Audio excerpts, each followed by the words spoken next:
नमस्कार, मैं हूं शशि रंजन और आपका बहुत बहुत स्वागत है जनता टीवी में। और आप देख रहे हैं हमारे साथ ये खास कार्यक्रम शशि रंजन के तीखे सवाल। अब मैंने जानबूझ के ही कार्यक्रम का नाम जो है उसमें ही तीखे सवाल, तीखे वर्ड यूज कर लिया, ताकि मेहमानों को भी इस बात का इल्म रहे कि मैं आम, केला, अमरूद, है ना, लीची, अंगूर उसकी बात करूंगा नहीं। तो कुछ हरी मिर्च होंगी, कुछ लाल मिर्च, कुछ करेले का जूस, कुछ नीम के पत्ते।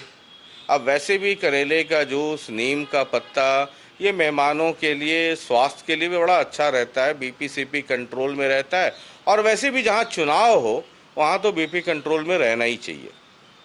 आज जो मेहमान हैं जो तीखे सवालों का सामना करेंगे, हम हरियाणा के रास्ते होते बिहार पहुँच गए।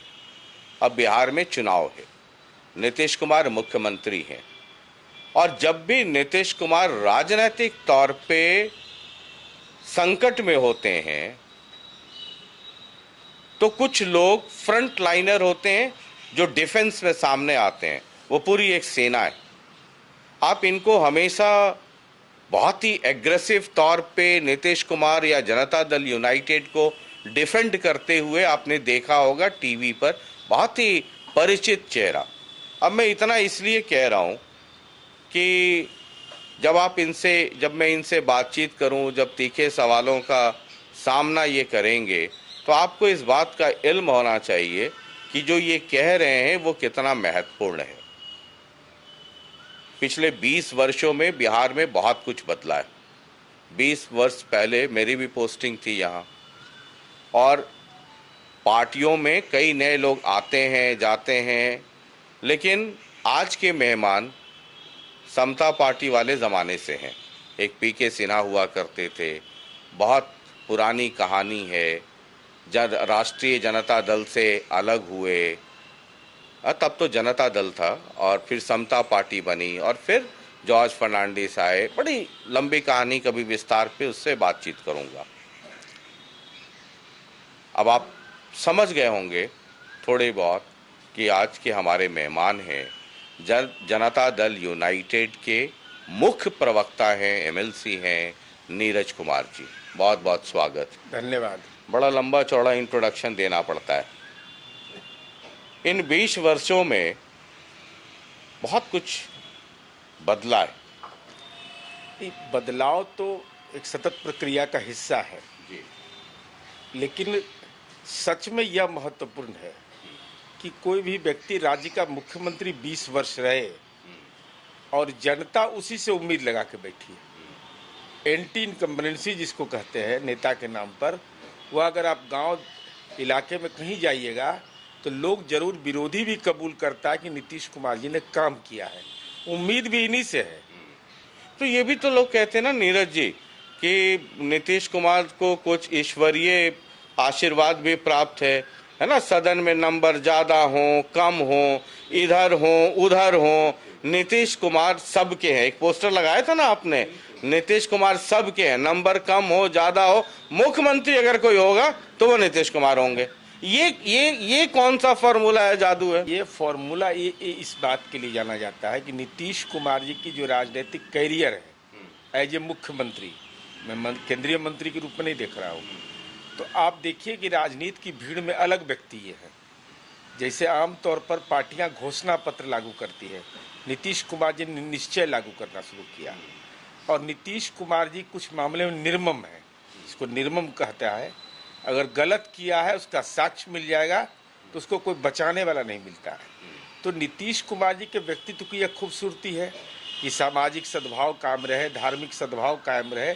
और नीतीश कुमार जी को समझने के लिए उनके योजनाओं के सामाजिक प्रभाव का मूल्यांकन ये आने वाली पीढ़ी करेगी कि नीतीश कुमार जी ने इस बिहार के अंदर में सूरत हाल कैसे बदला, कैसे सामाजिक जकड़न पर प्रहार किया, कैसे जाति और वर्ण की व्यवस्था पर कैसे उन्होंने हमला किया। ये तमाम चीज़ें अब आने वाली पीढ़ियां इसको देखेगी। आप कह रहे हैं ना कि नीतीश कुमार निर्मम है, तो अब भी निर्मम है या पहले निर्मम थे?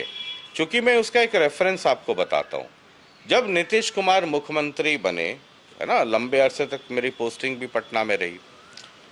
तो बहुत सारे लोगों को, पॉलिटिकल सर्कल, जर्नलिस्ट को भले पता हो कि उनके एक पुत्र हैं, उनका नाम निशांत कुमार है, लेकिन आम आदमी को बाय एंड लार्ज पता नहीं था कि इनके एक बेटे हैं कि दो हैं कि तीन हैं, अगर हैं तो नाम क्या है ना। वो नीतीश कुमार, जिनको कहा जाता था कि वो अकेले परिवार से हैं अपना बस, और घर भी जाते हैं तो बड़ा सादगी से तमाम तरह की चीज़ें, अब वही नीतीश कुमार हैं जहां पर जीतन राम मांझी के भी दामाद हैं, अशोक चौधरी के भी दामाद हैं, है ना, एक और साहब हैं रामविलास पासवान के भी दामाद हैं, डीके, संजय झा, है ना। तो कई बार लोग सोचते हैं कि क्या नीतीश कुमार बदल गए, क्या उनकी कलम से भी अब ये सब होने लगा, या एक बड़ा सवाल ये है कि क्या अब नीतीश कुमार जी के आसपास एक ऐसी लॉबी आ गई है जो उनको संकट में डालती। सबसे पहला सवाल तो यह है कि नीतीश कुमार जी का परिवार राजनीति में कभी नहीं रहा है, न परिवार के किसी सदस्य का हस्तक्षेप रहा है। और निशांत के बारे में मैं आपको बता रहा हूं, मैं 1989 से नीतीश कुमार जी के साथ हूं। जब ये बीआईटी मिश्रा में पढ़ता था रांची में, तो हमको अभी भी स्मरण है कि उस समय 5 रेल मंत्री के रूप में पास हमको मिला था, 5 लोगों को, उसमें मैं भी एक था। मैंने AC 2 टायर का टिकट कटवा लिया। नीतीश कुमार जी को यह मालूम हो गया कि भाई AC से जाएगा निशांत, उन्होंने टिकट कैंसिल करवाया।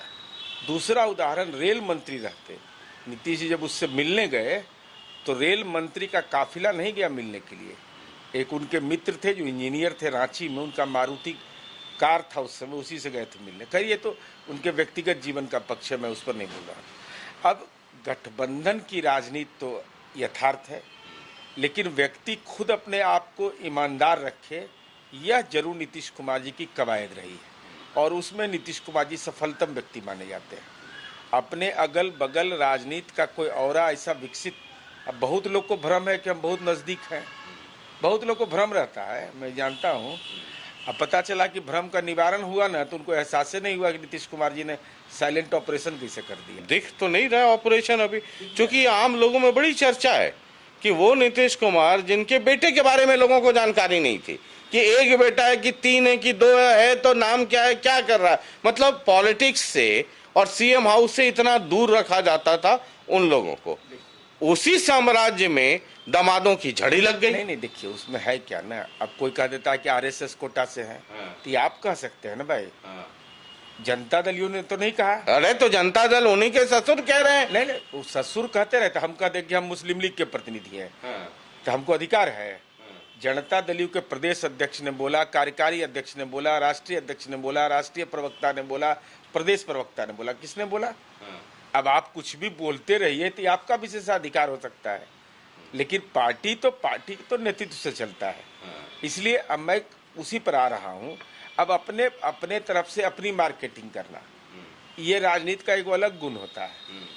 तो नीतीश कुमार जी के साथ हम लोग भी इतने लंबे अरसे से हैं ना, जरा नीतीश कुमार जी की कार्यशैली तो सब परिचित है।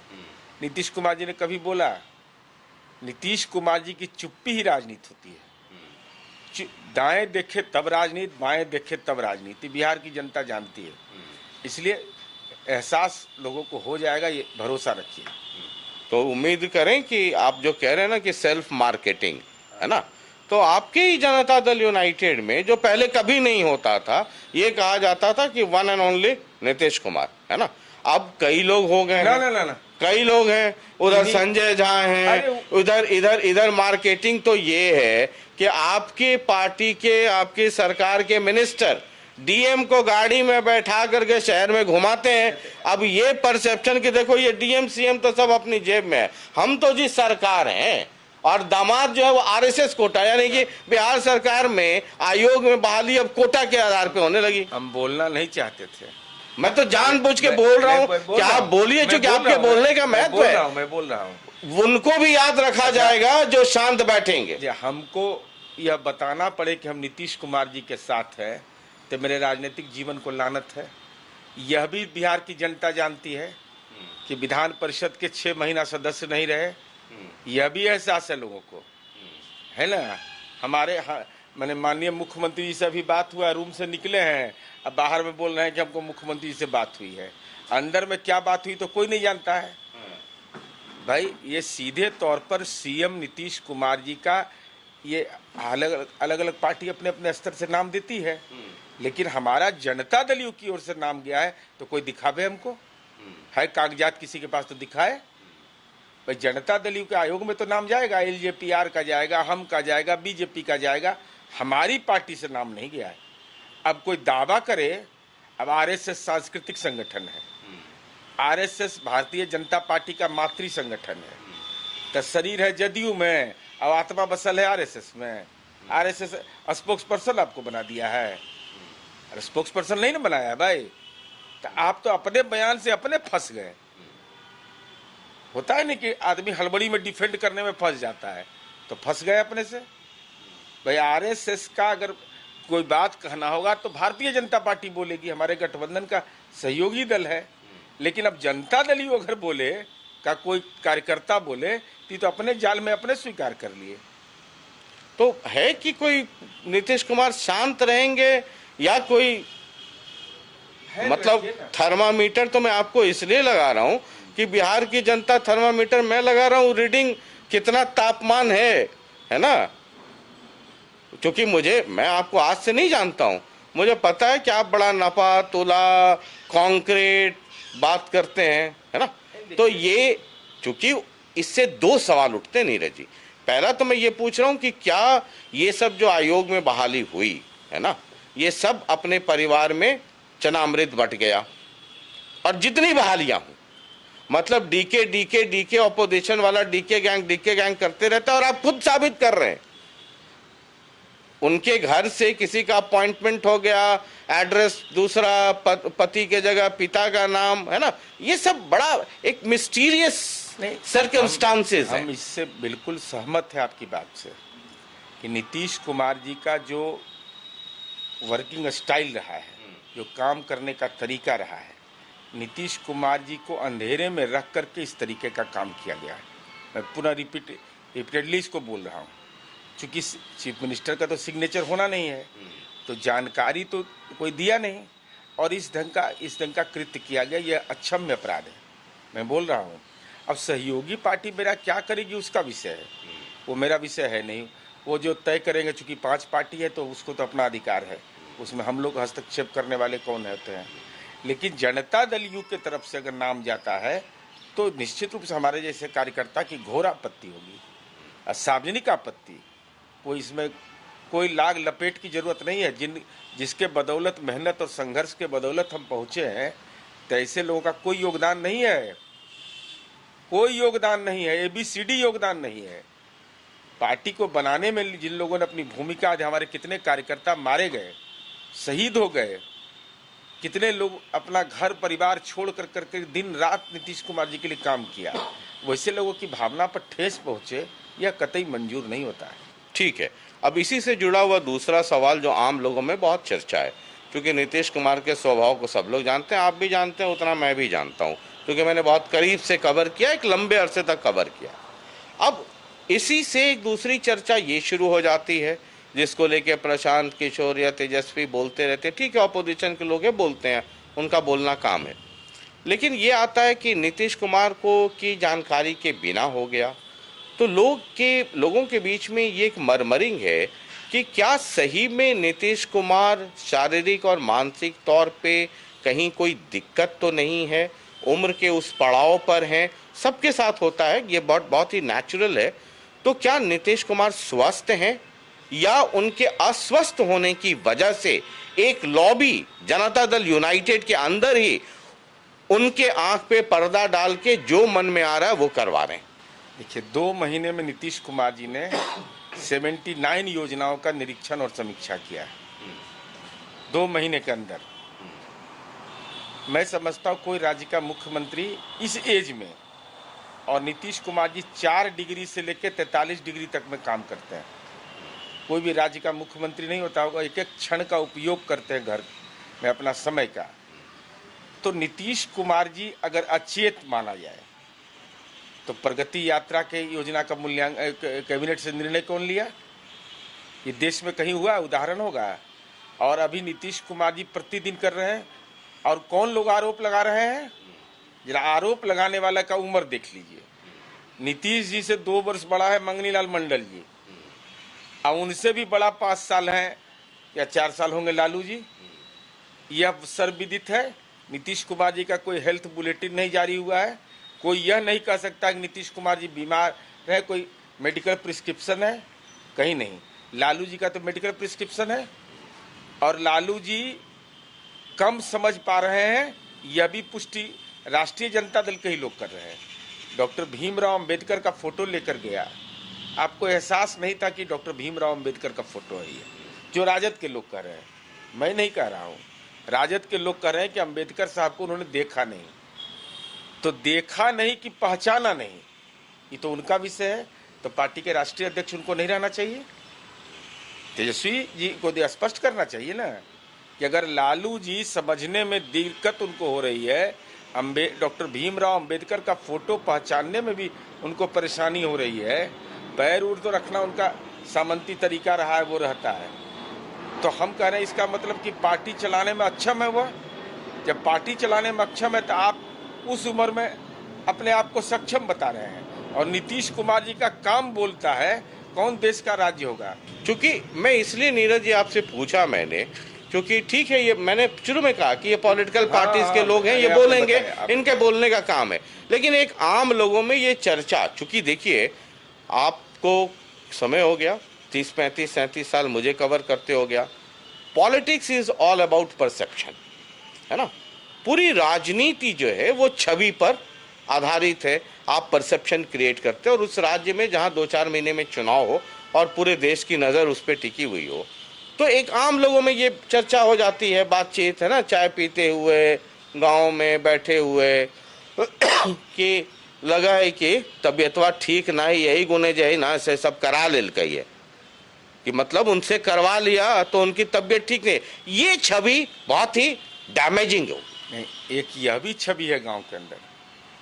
जो ही नीतीश कुमार जी का नाम होता है कि अभी मुख्यमंत्री नहीं रहेंगे, मैं ऑन रिकॉर्ड बोल रहा हूं कि जो वोट नहीं देता है ना, वो छाती पीटना शुरू कर देता है कि अब क्या होगा इस बिहार का। ये वैक्यूम की स्थिति बिहार में, भयभीत लोग हो जाते हैं कि नीतीश कुमार जी हैं तो सुरक्षित हैं। अभी भी सबसे बड़ा यूएसपी इनका वही है, कानून का राज। और भाई जो आदमी, मैं समझ नहीं पाता हूँ कि वो शारीरिक रूप से कोई स्वस्थ रहेगा और मानसिक रूप से अस्वस्थ हो जाएगा वो आदमी। ऐसा होता है, अब व्यवहारिक बात है बिल्कुल। तो ये जो प्रशांत किशोर है ना, एक ज़माने में आपके बड़े ब्लू वाइट बॉय थे, और मुझे याद नहीं है कि सीएम हाउस में, है ना, प्रशांत किशोर को छोड़ करके कोई और वहाँ रहा हो। तो प्रशांत किशोर ये कहते हैं कि भाई मुझ पे मानहानि का मुकदमा कर दो, अगर नीतीश जी स्वस्थ हैं तो मेडिकल बुलेटिन जारी करो।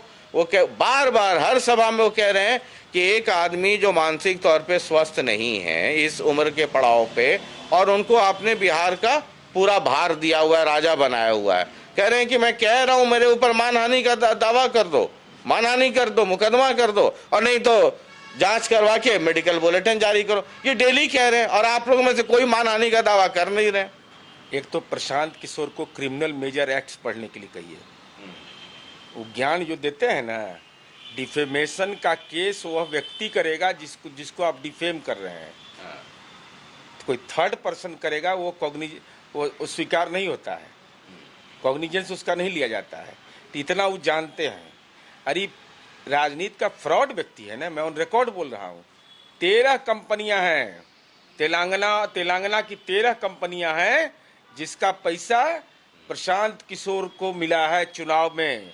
और ये मेरे पास दस्तावेज हैं। दे दीजिए। मैंने दस्तावेज को जब सार्वजनिक किया तो उन्होंने चुप्पी मार ली। फिर अपने सेकंड रैंक और थर्ड रैंक के लोग उसे बुलवाने लगे। मैं सीधे जिम्मेवारी के, आप बताइए जन सुराज का कब हुआ निर्माण? 2022 में। और ये पार्टी कब फ्लोट करके बता रहा है? 2024 में। यही हुआ ना। और इसकी स्थापना 2023 में हुई थी, 2023 में। अब इसके पहले जो शरद कुमार मिश्रा थे राष्ट्रीय अध्यक्ष, किसी ने उसका चेहरा देखा? कहीं चेहरा देखा उसका? और ये कौन आदमी है? ये उदय सिंह कौन है? इनके Joy of giving global foundation के डायरेक्टर थे, जिनके घर में ही रहते हैं। तो राजनीति का रेंट दे दिया कि राष्ट्रीय अध्यक्ष बना दिया। और वित्तीय फ्रॉड किसको कहते हैं, सो इनसे जानना बहुत जरूरी है। इस बिहार के अंदर में प्रशांत किशोर जी, इनकी पार्टी है वित्तीय फ्रॉड के मामले में कि foundation of ministry of corporate affairs की वेबसाइट पर उपलब्ध बैलेंस शीट के अनुसार 31 मार्च 2022 को इसकी कुल राशि 2681 रुपया था और 31 मार्च 2023 को 99,537 हो गया। कृपा करके प्रशांत किशोर जी, हिम्मत अगर कलेजा में दम है, मैं चुनौती के साथ कहता हूं, हिम्मत है तो हमारे खिलाफ मुकदमा दर्ज करो। ये क्या किया, कितना बड़ा फ्रॉड ये आदमी है। Ram Setu Infratech private limited, Ram Setu कैसे लिखाएगा? RAMSETU। दूसरा साल ही लिखता है वही आदमी कंपनी का वेबसाइट में RAMSETHU, राम सेतु। दोनों राम सेतु ही है, दोनों का CIN नंबर 1 है। आप समझ लीजिए कितना बड़ा जालसाज है, ये आर्थिक जालसाज है। ये चैरिटेबल ट्रस्ट में पैसा आता है। अब चलिए, अब देख लीजिए, इस कंपनी की कुल आमदनी है राम सेतु का 6 करोड़, पेडअप कैपिटल है 53 लाख रुपया, और ये चंदा दे रहा है 14 करोड़ रुपया। 14 करोड़। ये जालसाजी नहीं है तो क्या है ये? और सारा, और एक कंपनी तो और हद हाल में है, sequence builders private limited, 1 lakh रुपया उसका पेडअप कैपिटल है और 10 करोड़ रुपया दे रहा है इनको चंदा, डोनेशन दिया है। ये ऑन रिकॉर्ड में बोल रहा हूं, ये सारी कंपनियां हैं। तो ये जॉय ऑफ, और वहां जब भी कोई काम करने के लिए जाता है तो उसको 2 रिसिप्ट देना पड़ता है। अगर मान लीजिए कुर्सी का वो सप्लायर है तो Joy of giving global foundation के लिए भी दीजिए और जन सुराज के लिए भी दीजिए। अच्छा। ये है, चूंकि दोनों, ये तो पैसा वहीं से ट्रांसफर हो रहा है, ये पैसा वहीं से ट्रांसफर हो रहा है। मैंने पूरी जिम्मेवारी से ये आरोप लगाया तो ये पहले तो प्रवचन दिए कि हम बहुत जगह काम किए हैं, ये किए हैं, वो किए, मैंने PM बनाया, CM बनाया, अपने MLA भी नहीं बने हैं। तो हम पूछे कि भैया ये पैसा आया कहाँ से, ये पैसा क्यों दिया आपको तेलंगाना की कंपनियां ने? और बताइए, इसका शरद कुमार मिश्रा अध्यक्ष थे, महासचिव विजय साहू थे, कोषाध्यक्ष अजीत सिंह, हम उनका गांव आदमी भेजे, छपरा जिला में है, वो बेचारा कभी गांव में नहीं आता है। इस सब का एड्रेस देख लीजिए कहाँ का दिए हुए हैं, Joy of giving global foundation, और इसमें फेलोशिप बिहार चलता है। अब समझिए, कोई राजनीतिक पार्टी में फेलोशिप चलता है, ऐसा सुना है कभी? ये तो कंपनी राज ही बना रहे थे, और उसके 3 डायरेक्टर थे, उदय सिंह, अनुभव कुमार और शरद कुमार मिश्रा। ये NGO के रूप में काम कर रही है और इसका इस्तेमाल राजनीति में किया जा रहा है। मेरे पास डायरेक्टर हर साल 1 साल पर डायरेक्टर बदल देता है लोग। मैंने Joy of giving global foundation का 2 से 3 वर्ष में डायरेक्टर तो बदल ये जो आप जानकारी दे रहे हैं, उम्मीद करता हूँ पूरी जिम्मेदारी और जवाबदेही के पूरा साथ, जिम्मेवारी के साथ। तो हर स्टेट में एक इकोनॉमिकल अपराध, वित्तीय अपराध शाखा है ना? सरकार आपकी है और एक आदमी ने वित्तीय फ्रॉड किया है आपके अनुसार, है ना, जो आप डॉक्यूमेंट दिखा रहे हैं। तो एक सवाल आपसे ये भी होगा ना कि फिर क्यों प्रशांत किशोर को आप बचा रहे हैं? आपकी सरकार के पास वित्तीय अपराध के लिए एक पूरी टीम है। इकोनॉमिक ऑफेंस यूनिट को हम लोग भेज रहे हैं। ऐसा नहीं कि इनको छोड़ देंगे। चूंकि इनका मैं नकाब उतार रहा था, ये जो नकाब, जैसे गांधी जी का नाम लेते हैं और शराब के पक्ष में बोलते हैं, तो गांधी जी की आत्मा को कष्ट होता है। ये बड़ी बड़ी बात बोलेंगे पलायन पर, अपने परिवार का पलायन, अपना परिवार को पढ़ाएंगे कहाँ? दिल्ली में, नोएडा में। बड़ा देखिए, बड़ा पलायन पर भाषण देंगे, हमको चाहिए नोएडा में, दिल्ली में फ्लैट। ये पलायन नहीं है। हमको मौका मिला तो हम बंगाल में जाके काम कर लेंगे, कमा लेंगे। तो पलायन नहीं है। तेलंगाना में हम जाकर के बिजनेस का डील कर ले, ये पलायन नहीं है। तो बिहार की प्रतिभा है तो बिहार में काम करिए ना। बिजनेस करिएगा तो बाहर निकल जाइएगा। संपत्ति खरीदना हो तो बाहर चले जाइएगा, और रुपया भी लेना हो तो बाहर से मंगा लीजिएगा। आपको मैं 2020 में लेके चलना चाहता हूं नीरज जी। आपकी पार्टी एनडीए में है ना, उसके पहले रामविलास जी का निधन हुआ, पार्टी टूटी, फिर चिराग पासवान को खड़ा किया गया या खड़े हुए, जो भी हो, है ना, मैटर ऑफ इन्वेस्टिगेशन। मैं तो उसकी बात कर रहा हूँ जो परसेप्शन है। अब आगे आपके पास एक प्रशांत किशोर भी, जो आपके ही पार्टी, आपके ही मतलब सीएम हाउस में रहते थे, है ना। अब संजय सिंह, जो एक जमाने में रामविलास पासवान के खासम खास थे, बाद में वो नीतीश कुमार जी के खासम खास हो गए। अब वो एक दिन आते हैं, कहते हैं कि इन्होंने डिप्टी सीएम बनाने के लिए कहा था।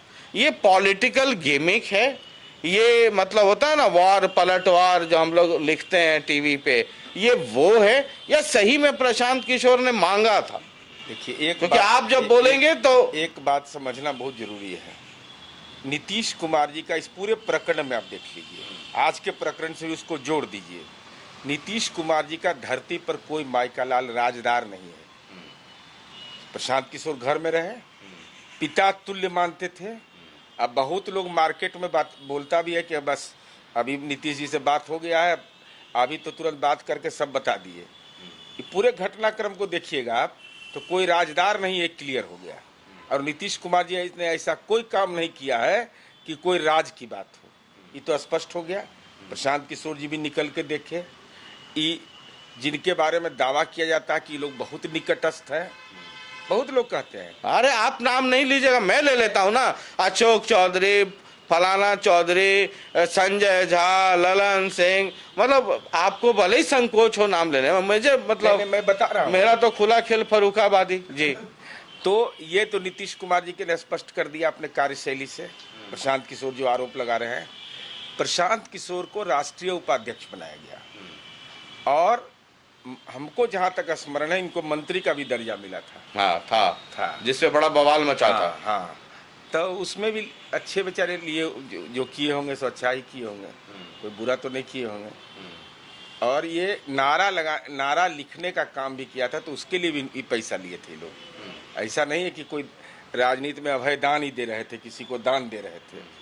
अब ये तरह तरह की बात बोलते तो मुझे हंसी लगता है कि जो व्यक्ति फर्जी कंपनियां बनवा करके पैसा लेता हो, जो आदमी यह दावा करता हो कि हम उपाध्यक्ष थे, हम नंबर 2 अपरोक्ष रूप से दावा करते हैं, आज वो कहाँ चले गए, उनको भी एहसास हुआ होगा। विधानसभा में उदाहरण बता रहा हूँ आपको, आप रिकॉर्डिंग निकाल के दिखवा लीजिएगा। एक डॉक्टर जितेंद्र पासवान इमामगंज से लड़ा, और रूरल मेडिकल प्रैक्टिशनर था वो आदमी। ये कह दिया कि ऐसा उम्मीदवार खोज रहे हैं ना कि एकदम जनता की नज़र में बड़ा हाई इमेज वाला, कह दिया कि वो डॉक्टर है। अब वो बेचारा परेशान हो गया, अरे भैया मैं आरएमपी हूँ, हमको कह ये बना दिए हो। बेलागंज से किसको लड़ाया, और एक बार भी गलती से भी शराबबंदी के खिलाफ ही नहीं बोला पूरे चुनावी अभियान में। मेरा आरोप सीधा है कि प्रशांत किशोर जी अगर जो हम बोलते हैं अगर, तो चुनावी मैदान में भी बोलेंगे। ऐसा नहीं कि चुनावी मैदान में शराबबंदी के खिलाफ नहीं बोलेंगे और बाहर में शराबबंदी के खिलाफ बोलेंगे। अब ये एक साथ इनका कई मोर्चा खुला हुआ है। एक तो चुनाव लड़ने वाले व्याकुल लोग हैं, वो जाते हैं, कुछ दिन में निराश होकर लौट जाते हैं, ऐसा भी हो रहा है। और ये भीड़ जो भी रैली हुई इनकी, उसने इनको एक्सपोज कर दिया एकदम। इसको एक्सपोज नहीं करते हैं, जितना मच्छर भी गांधी मैदान में था उतना आदमी नहीं पहुंचा था।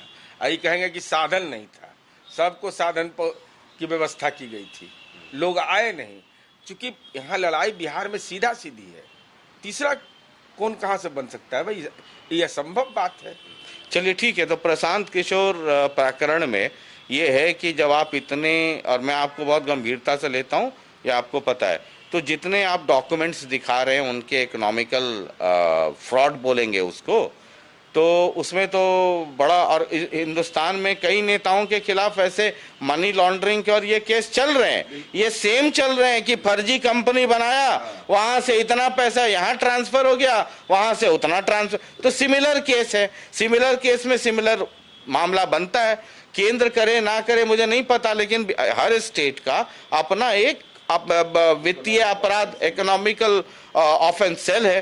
तो ये आप कह रहे हैं कि ये कार्रवाई होगी? मैं जब छेड़ता हूं तो अंतिम अंजाम तक मैं जाता हूं। मैं जब शुरुआत कर दिया, और ये मेरा खुद का होमवर्क है, हमको कोई ला करके नहीं दिया है, तो मैं जब खुद का होमवर्क किया हूं तो इसको परिणाम तक तो पहुंचाएंगे, बेनकाब तो करेंगे ही, नहीं तो आखिर बोली निकल क्यों नहीं रहा है लोग का।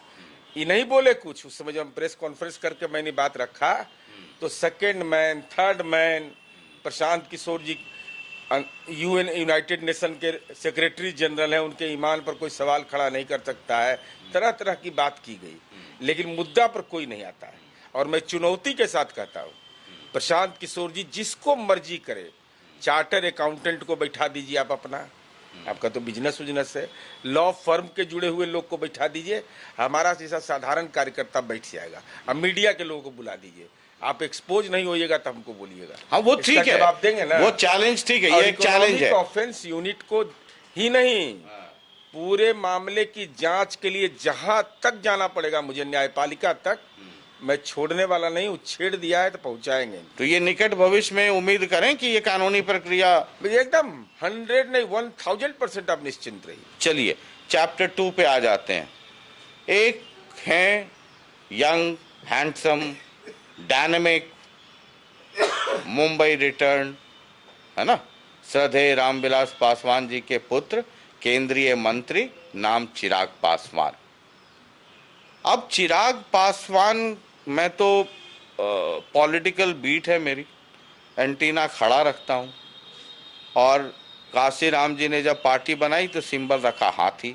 हाथी को मैं हमेशा अपने आसपास रखता हूँ, और उसके दो दांत होते हैं, एक होते हैं ऑर्नामेंटल दिखाने वाले, एक होते हैं खाने वाले, है ना।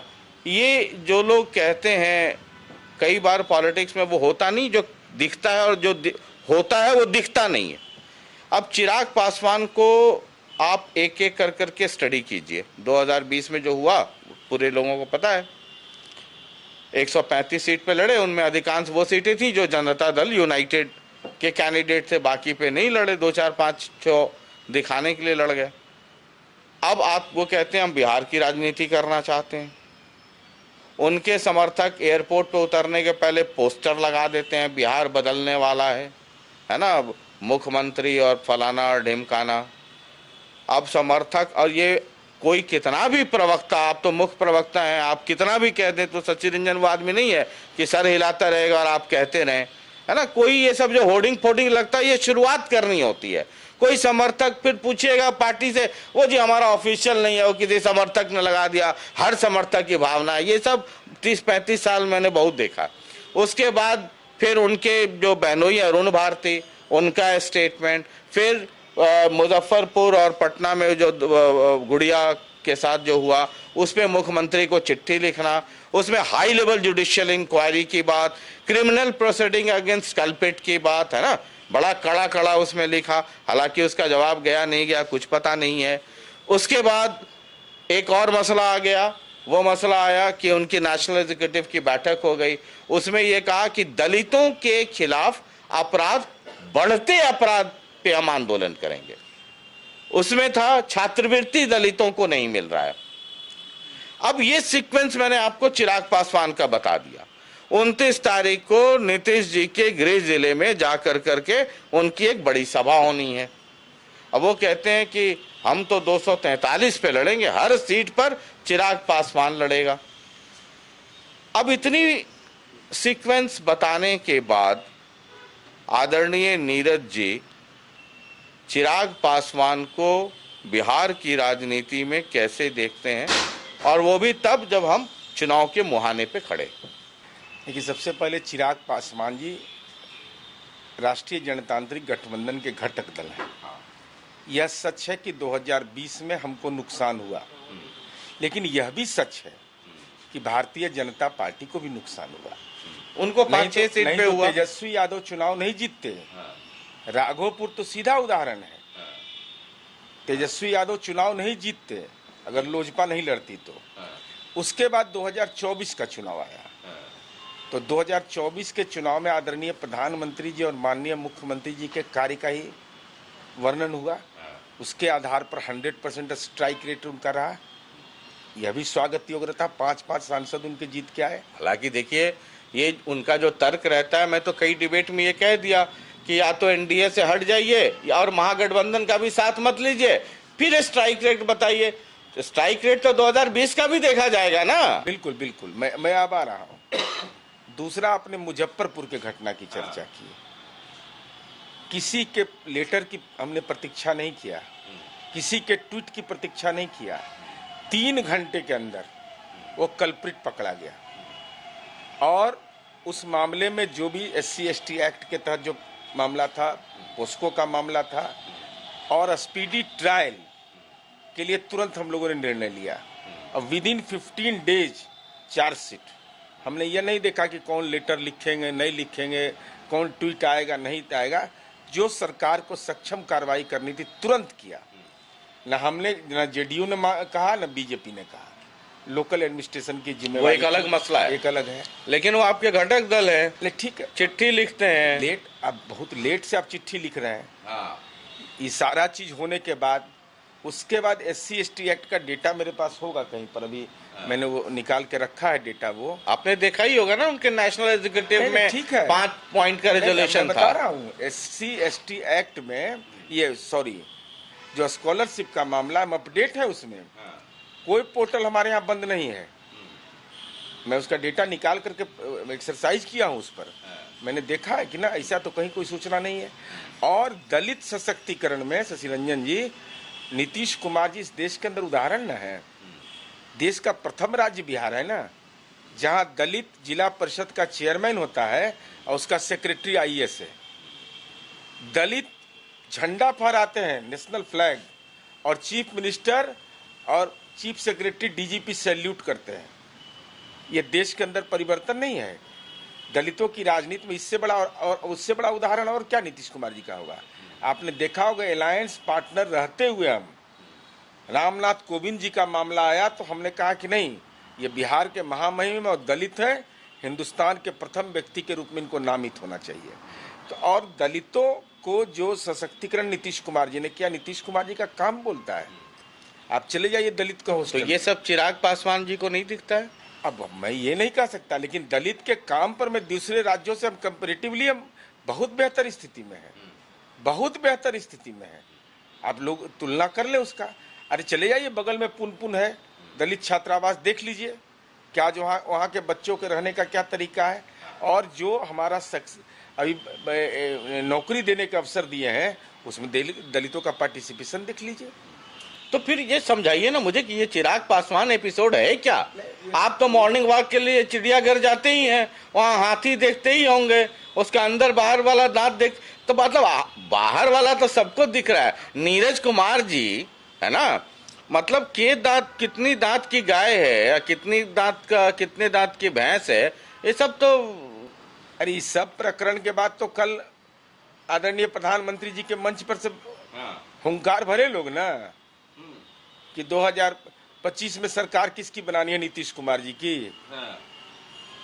तो क्या औचित्य है उसका बीच के गैप में। तो फिर ये क्यों है ये सब ड्रामा। अब ये क्यों है वो तो मैं नहीं जानता, लेकिन मैं इतना कह रहा हूं कि ये तय है। चिराग पासवान को लेकर के एक एनडीए पार्टनर के तौर पे आप लोग कॉन्फिडेंट रहते हैं। एकदम कॉन्फिडेंट है, कहीं कोई दिक्कत नहीं। या किसी बड़ी रणनीति और राजनीति का ये कहीं हिस्सा होता क्या है नीरज जी, कई बार कि चिराग पासवान भी कुछ बोलने लगे, एक आध दो और बीजेपी के बड़े नेता है ना, उम्र कम हो ज़्यादा हो, नाम मैं नहीं लूँगा, उनका भी आजकल देखा मैंने व्हाट्सएप ग्रुप चल रहा है आजकल, फलाना फॉर सीएम है ना, ढिमकाना फॉर सीएम, आजकल तो सोशल मीडिया में त्राहीमाम मचा हुआ है। तो कहीं ऐसी तो कोई स्थिति ना बने कि इतना झगड़ा फसाद हो जाए कि ये हो कि अच्छा भाई रुको, इतना इस पे हड़बड़ाहट नहीं, नीतीश जी के लीडरशिप में लड़ेंगे, चुनाव जीत करके आएंगे तो तय करेंगे कि कौन बनेगा? मतलब ये रणनीति राजनीति भी होती है। मैं एक रेफरेंस आपको बता रहा हूँ।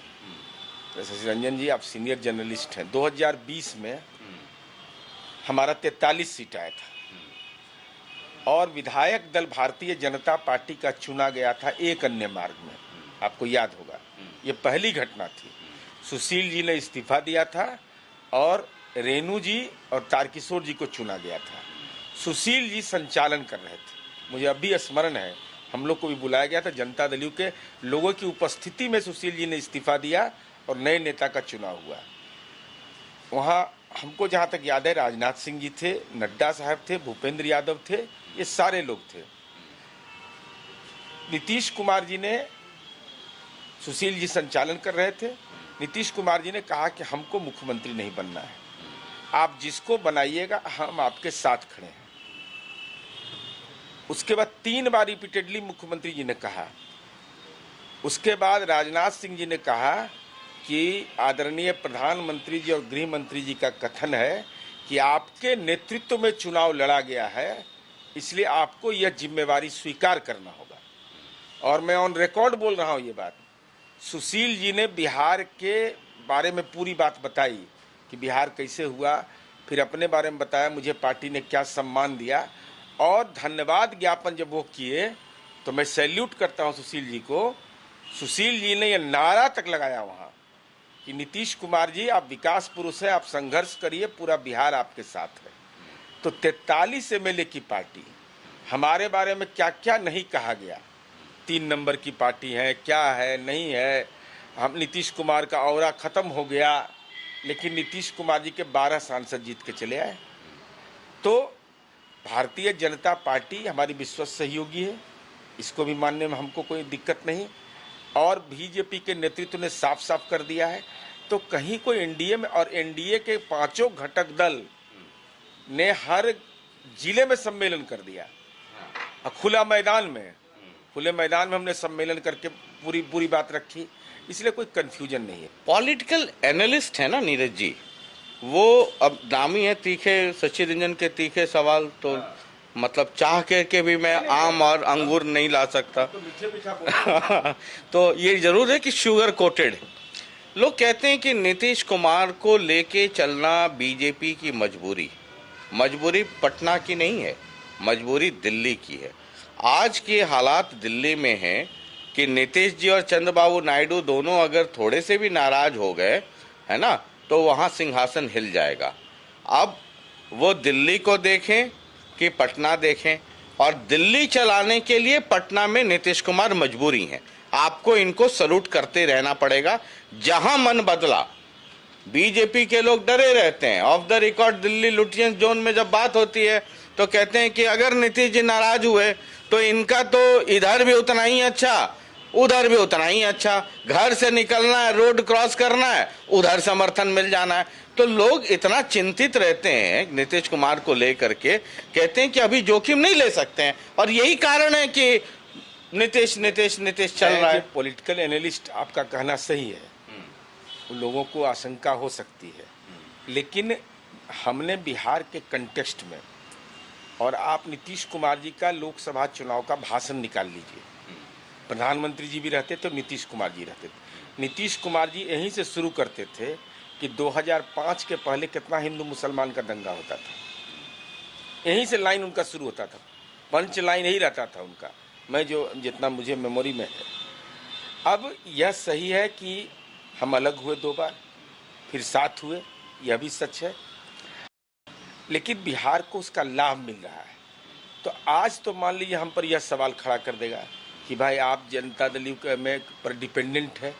उसके पहले 2019 के पहले 2014 पहले भाई हमारा कॉर्डियल रिलेशन है, और इसमें कहीं कोई, अब हम लोग का मांग क्या था, आप याद करिए। इंडी गठबंधन में हम लोग कहते कास्ट सेंसस करवाओ, तो ये लोग कहते थे कि नहीं। पश्चिम बंगाल से विरोध दर्ज हुआ था, दिल्ली में विरोध दर्ज हुआ था। तो नीतीश कुमार जी ने कहा कि जब ये लोग को कुछ करना ही नहीं है, कोई एजेंडा क्रिएट ही नहीं करना है, तो आज तो नीतीश कुमार जी का एजेंडा लागू हो गया ना, कास्ट सेंसस पर सहमति बन गई ना, और बिहार को उसका लाभ मिल रहा है ना। बिहार को विभिन्न जगह आप डिस्कवरी ऑफ इंडिया में पंडित नेहरू ने कहा था कि 25 से 40 किलोमीटर गंगा पर ब्रिज बन जाए तो उस इलाके की तस्वीर बदल जाएगी। आज वो साकार रूप ले लिया। तो बिहार के स्ट्रक्चर में, इंफ्रास्ट्रक्चर में, ह्यूमन इंडेक्स में जो बदलाव आ रहा है और जो इन्वेस्टमेंट हो रहा है उसमें केंद्र सरकार का बहुत सहयोग है, इसलिए कहीं कोई कंफ्यूजन मत रखिए। ठीक है, एक अब आखिरी जो आपकी मुख्य पार्टी समय भी हो रहा है, आरजेडी, है ना। कई बार मैं बैठा रहता हूं तो मैं ये कहता हूं कि तेजस्वी यादव को नेता बनाने में जितना उनके पिताजी का रोल रहा, उससे ज़्यादा रोल उनके चाचा जी का रहा। ना ये लीडर ऑफ अपोजिशन होते, नेता तो आदमी विपक्ष में आके बनता है। सरकार की मुख्यमंत्री, उप मुख्यमंत्री, मंत्री वाले कुर्सी पे बैठ के नेता नहीं बन सकता है। तो मैं कई बार कहता हूँ मजाक में, लाइटर मूड में, कि तेजस्वी यादव को तो मतलब अपने चाचा जी का बड़ा वो रखना चाहिए कि चाचा जी ने नेता बना दिया। सदन में एक तरफ चाचा जी और दूसरे तरफ उनकी ही वजह से उनका भतीजा हो गया सामने, है ना। और चाचा भतीजा में मतलब पक्ष, सत्ता पक्ष के नेता और विपक्ष का नेता वो आमने सामने भिड़ंत और आप नेता बन जाते हैं। अब ये जो नेता है तेजस्वी यादव, कई सारे ओपिनियन पोल्स हो रहे हैं, कई प्लांटेड भी होते हैं, लेकिन हर ओपिनियन पोल में एक चीज आ रही है कि मुख्यमंत्री के चॉइस के तौर पे, है ना, जो आपका भतीजा है, नीतीश जी का भतीजा यानी तेजस्वी यादव, वो नंबर 1 पर है और चाचा नंबर 2 पे जा रहे हैं। अब भतीजा बहुत एग्रेसिव हो गया है ना। वो भूंजा पार्टी गैंग, तो डीके गैंग, है ना। दामाद एनडीए का नामकरण अभी सुना मैंने कि नेशनल दामाद अलायंस। तो ठीक है, मैं ये समझता हूँ कि विपक्ष में है तो विपक्ष का काम मतलब ऑपोजिशन हमला, कोई गुणगान तो कोई करेगा नहीं, ना आप उनका ना वो इनका। वो कितना बड़ा चैलेंज है। देखिए, सबसे पहले तेजस्वी यादव सीजनल पॉलिटिशियन, बहुत चुनाव आता है तो एक्टिव मोड में रहेंगे, उसके बाद लापता हो जाते हैं और ये डिमोरलाइज तुरंत होते हैं। जैसे लोकसभा चुनाव हुआ, हार गए तो अब पूरा सेशन ही नहीं गए हाउस के अंदर। इसका मतलब कि सेल्फ कॉन्फिडेंस का अभाव है। जैसे हम लोग का भी वो हालत हुआ है, 7 गो एमएलए, पॉलिटिक्स में ऊपर नीचे चलता है। दूसरा, जिन मुद्दों को वो उठाते हैं और आप पूरा बयान उनका सुनिए, कहेंगे हम लालू जी का संदेश लेकर के आए हैं, यह बोलते हैं। अभी दिघवारा में पीड़ित परिवार को राशि दे रहे थे, चूंकि इसी में ज़्यादा इनको मन लगता है, वीडियो बन जाए, जरा मार्केटिंग हो जाए, चूंकि आजकल सोशल मीडिया का दौर है। तो लालू जी ने भेजा है, लेकिन लालू जी ने भेजा है तो लालू यादव की जब चर्चा होती है तो बिलबिला उठते हैं। भाई, अपने माँ पिता पर निशांत ने क्या कहा कि हमारी माँ ने हमको संस्कार दिया, पिता के काम से गौरव है। यही कहते हैं कि हमारे माँ पिता गलती की है तो हमको माफ कर दीजिए। मैं पुनः शशि रंजन जी यह कह रहा हूँ कि जनता की मनोदशा साफ है कि जब तक यह चाहेंगे तब तक जनता इनको मुख्यमंत्री के रूप में देखना चाहती है। अब इनकी इच्छा पर है। और दूसरा, जैसे ही हो जाता है कि नीतीश कुमार जी हट जाएंगे पद से, तो विरोधी जो होता है वो ज्यादा परेशान हो जाता है, और खास कर के महिलाएं और खास करके आम आवाम, जिन लोगों ने लालू यादव का वो खौफनाक राज देखा है। चूंकि आदत तो बदलने वाला नहीं लोग का है। मैं उदाहरण के तौर पर बता रहा हूँ, रीतलाल यादव है, दानापुर का विधायक है। अब बताइए, उसके खिलाफ कोई साजिश होगी, मतलब तो अपने आप में वो साजिश है। तब बयान दिया कि विपक्ष के नेता को फंसाने की साजिश चल रही है। उदाहरण में बता रहा हूँ, माइंडसेट देखिए। एगो बालू वाला है, क्या तो नाम है, सुभाष यादव, उसको कोडरमा से टिकट दिया। आप फुटेज चलाइएगा जरूर निकाल के, कहिएगा तो हम भेज देंगे। हथकड़ी लगा हुआ, अब बगल में ही भाषण दे रहा है। तो इसका मतलब कि अपराधी, गुंडा, लंपट, ऐसा नहीं है कि नीतीश कुमार जी के राज में वो लोग एमएलए नहीं बना, लेकिन नीतीश कुमार जी के राज में वो जेल भी गया। लेकिन ये लोग जिस ढंग से प्रमोट करना शुरू कर देता है, एकदम पब्लिक डोमेन में बोलने में जरा सा भी नहीं हिचक रहती है, तो लोगों को इस बात का एहसास है। और ग्रैंड अलायंस जब भी हमने बनाया है, डेटा निकाल के देख लीजिए, अपराध बढ़ जाता है। इंटरफेरेंस बढ़ जाता है। तो आज भी बिहार में हम नहीं कहते कि अपराध शून्य हो जाएगा, कोई दावा नहीं कर सकता है, लेकिन अपराध होगा, कोई एफआईआर नहीं भी करेगा तो पुलिस का ड्यूटी है कि उसको खोज के निकाल लेगा। लेकिन अब तेजस्वी यादव को तो अब बताइए नौकरी का श्रेय ले रहे हैं, तो कल लालू यादव के पार्टी के टिकट बांटने में यही श्रेय लेंगे। लालू जी नेशनल प्रेसिडेंट है, सिग्नेचर तो उन्हीं का चलेगा, क्या कहेगा ना ये इनवैलिड है। तो ये और कल जो प्रधानमंत्री जी पर बयान दिया वो बहुत ही दुखद बात है। भाई ठीक है, हमारी राजनीतिक असहमति रही है प्रधानमंत्री से, हम लोग भी लड़े हैं, लेकिन इस ढंग की भाषा का इस्तेमाल नहीं करते, पॉकेट मार ये सब कहना। बताइए इसका मतलब चाहे तो आपकी माँ बाप ने आपको संस्कार नहीं दिया है, या आपकी पढ़ाई कम रही है, और या तनाव में आप हैं। तनाव में भी, चूंकि सिवान तो ऐसे भी तनाव हो जाता है इनको, सिवान तो इनका साइड इफेक्ट बहुत इनके शरीर पर पड़ता है राजनीति में। लेकिन नया पर्सपेक्टिव क्या है सो बताइए। तो ये फॉलोअर न रहे हैं, साथ निश्चय हमारा रहा, 1 2 जब भी ये आए तो हमारे साथ खड़े हुए हैं। तो अपना विजन तो कुछ है नहीं, अपनी सोच है नहीं। तो कौन नहीं जानता है शशि रंजन जी कि चाहे प्रशांत किशोर हो चाहे तेजस्वी यादव हो, हमारी रणनीति का हिस्सा ही है। हम चुनाव में इसको करेंगे। ये जितने विपक्ष के नेता हैं इनके गांव का डेटा निकाले हैं, इनका गांव जहां पैतृक घर है और जहां मतदान करते हैं वहां का गली हमने बनाया है, वहां की सड़क हमने बनाई है, वहां विद्यालय हमने बनाया है। इन लोगों ने क्या काम किया? केवल विधायक फंड छोड़ के कोई काम किया? ये लोग एक काम बतावे, घर में बिजली हम ही पहुंचाए हैं, सबका सब्सिडी भी हम ही दे रहे हैं, ये लोग को सबका डेटा निकाले हैं। चूंकि डेवलपमेंट हमारा है गांव सेंट्रिक, तो गांव को आधार बनाएंगे और कहेंगे भाई तेजस्वी यादव कह रहे हैं विकास नहीं ना हुआ है, तो देखो इसी के घर के है गुंजन यादव, उसको नौकरी नीतीश कुमार जी के राज में बिना जमीन लिखे हुआ, और उसी का 2 भाई है, चाचा है, वो दोनों को नौकरी लगा है तो 6 कट्ठा जमीन ले लिया। तो सबको तो दिखाएंगे। बिजली लालू जी कहते हैं स्मार्ट मीटर उखाड़ो, अब बिजली का सब्सिडियो ले रहे हैं साथ ही साथ। एकदम टू दी पॉइंट इस बार दिखाने की तैयारी में हम हैं।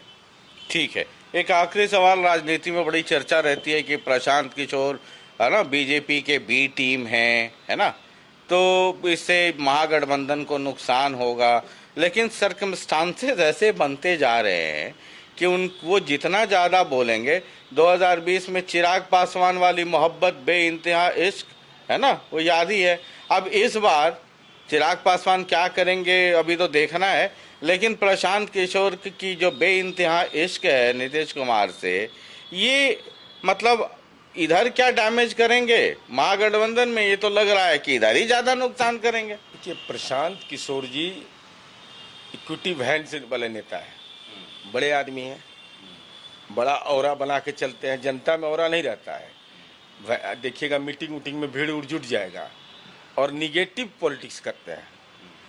इससे नीतीश कुमार जी के साथ जब लालू जी का राज था तो नीतीश कुमार जी कभी टिप्पणी नहीं करते थे, बोलते थे कि अगर सूरज का उगना तय है तो अस्त होना भी तय है, लंबी रात होगी लेकिन सुबह सवेरा जरूर आएगा। तो उनका भाषा का शैली होता था। देखते इधर आप देखते होंगे फ्रस्ट्रेशन में अनाप शनाप नीतीश जी के बारे में, प्रधानमंत्री के बारे में, सबके बारे में बोलना शुरू कर दिया है। लेकिन हमको लगता है कि जो चुनावी चंदा है ना, इनके गले का राजनीति का फांस बनने वाला है। तो मतलब आप बहुत जल्दी कार्रवाई करेंगे, और राज्य सरकार का जो अपराध शाखा है, वित्तीय अपराध शाखा, और जो भी विधिक सलाह लेकर के जो भी विधिक कार्रवाई होगा उसको इस मामले में एकदम निश्चित अंजाम तक पहुंचाएंगे, और पब्लिक में एक्सपोज करेंगे कि 1 लाख की कंपनी आप पेडअप कैपिटल है, 10 लाख इनको 1 करोड़ चंदा दे रहा है। तो कौन टेक्नोलॉजी है भाई, हम भी बिहार के युवा इसी टेक्नोलॉजी के बहुत सारे मामले चल रहे हैं जिसमें मुकदमे और केस और इन्वेस्टिगेशन और रेड और ये सब चल रहा है हिंदुस्तान में। तो अपने आप को गांधीवादी बता रहे हैं ना, तो असली तो इनका चेहरा बेनकाब होगा ना। कानून तो अपना काम करता रहेगा, वो तो देंगे ही, वो तो हम लोग अनुरोध करेंगे और उसके लिए सक्षम विधिक उपाय करेंगे, लेकिन पब्लिक डोमेन में भी तो ले जाएंगे कि देखिए यह है राम सेतु का कैसे नाम के नाम पर जालसाजी है, एक CIN नंबर, कंपनी का नाम RAM ACTU ACTHU, ये सब कलाकारी बताएंगे ना कि प्रशांत किशोर कर सकते हैं, दूसरा कोई नहीं कर सकता है। चलिए, बहुत बहुत शुक्रिया नीरज जी बातचीत करने के लिए। तो मैंने आपको शुरू में कहा था कि आज जो मेहमान हैं, है ना, शशि रंजन के तीखे सवाल हैं तो उनके भी तीखे जवाब रहते हैं, लेकिन शुगर कोटेड रहते हैं। जैसे मेरे तीखे सवाल, करेले का जूस में, है ना, थोड़ा उसको शुगर कोट कर करके तो पीने वाले को थोड़ा कम कड़वा लगता है, काम भी हो जाता है। अब जो जानकारी ये प्रशांत किशोर के खिलाफ बता रहे हैं, दो तीन चीज़ें बहुत महत्वपूर्ण है।